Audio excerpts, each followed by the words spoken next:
Ahojte, toto je môj deň v Taliansku, v Lago di Garda v Peschiere. Ráno som išiel na prechádzku a videl som tieto skameneliny, takže celkom zaujímavé. Potom sme si dali obed a išli sme na loď, na taký špeciálny katamaran.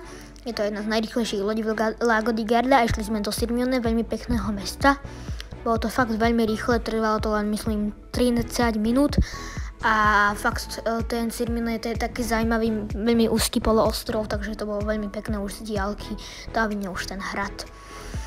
Takže sme išli do prístavu, išli sme sa najprv pozrieť pri tom hrade, nádherný hrad, úplne starobilý a potom tam zrazu vidno toto. Prečo tam je uprostred rúžový krokodíl?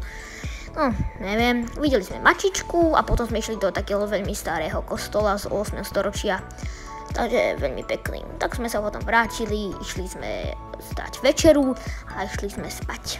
Tak, čaute pri ďalšom videu.